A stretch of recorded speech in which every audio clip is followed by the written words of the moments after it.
stayed on, and since then, they have never strayed from their sworn purpose. Pledged to serve the greater good of the world, no MacKeltar has ever broken his sacred oath. On the few occasions they have opened a gate to other times within the circle of stones, it has been for the noblest of reasons, to protect the earth from great peril. An ancient legend holds that if a MacKeltar breaks his oath and uses the stones to travel through time for personal purposes, the myriad souls of the darkest druids trapped in the in-between will claim him and make him the most evil, terrifyingly powerful druid humankind has ever known. In the late 15th century, twin brothers Drustan and Dageus MacKeltar are born. As their ancestors before them, they protect the ancient lore, nurture the land, and guard the coveted secret of the Standing Stones. Honorable men, without corruption, Dageus and Drustan serve faithfully. Until one fateful night, in a moment of blinding grief, Dageus MacKeltar violates the sacred compact. When his brother Drustan is killed, Dageus enters the circle of stones and goes back in time to prevent Drustan's death. He succeeds, but between dimensions is taken by the souls of the evil druids who have not tasted or touched or smelled, not made love or danced or vied for power for nearly 4,000 years. Now, Dageus MacKeltar is a man with one good conscience and 13 bad ones.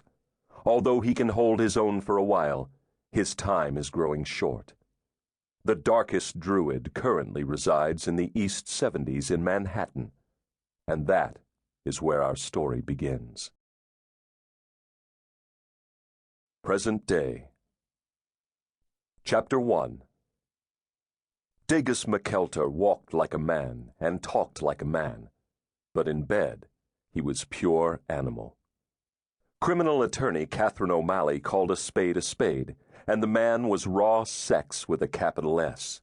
Now that she'd slept with him, she was ruined for other men. It wasn't just what he looked like, with his sculpted body, skin poured like gold velvet over steel, chiseled features and silky black hair, or that lazy, utterly arrogant smile that promised a woman paradise, and delivered. 100% satisfaction guaranteed. It wasn't even the exotic golden eyes fringed by thick black lashes beneath slanted brows. It was what he did to her. He was sex like she'd never had in her life, and Catherine had been having sex for 17 years. She thought she'd seen it all, but when Dageus MacKeltar touched her, she came apart at the seams. Aloof, his every movement smoothly controlled, when he stripped off his clothing, he stripped off every ounce of that rigid discipline and turned into an untamed barbarian. He fucked with the single-minded intensity of a man on death row, execution at dawn. Just thinking about him made places low in her belly clench, made her skin feel stretched too tight across her bones, made her breath come short and sharp.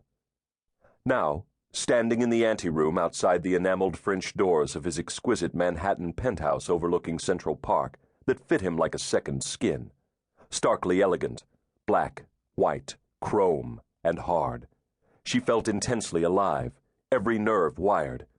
Drawing a deep breath, she turned the handle and pushed open the door. It was never locked, as if he feared nothing 43 floors above the flash and razor edges of the city, as if he'd seen the worst the Big Apple had to offer and found it all mildly amusing, as if the city might be big and bad, but he was bigger and badder. She stepped inside, inhaling the rich scent of sandalwood and roses. Classical music spilled through the luxurious rooms, Mozart's Requiem, but she knew that later he might play 9-inch Nails and stretch her naked body against the wall of windows that overlooked the conservatory water, driving into her until she screamed her release to the bright city lights below. 60 feet of coveted Fifth Avenue frontage in the East 70s, and she had no idea what he did for a living. Most of the time she wasn't certain she wanted to know. She pushed the door shut behind her and allowed the buttery soft folds of her leather coat to spill to the floor, revealing black lace-topped thigh-highs, matching panties, and a sheer push-up bra that presented her full breasts to perfection. She caught a glimpse of her reflection in the darkened windows.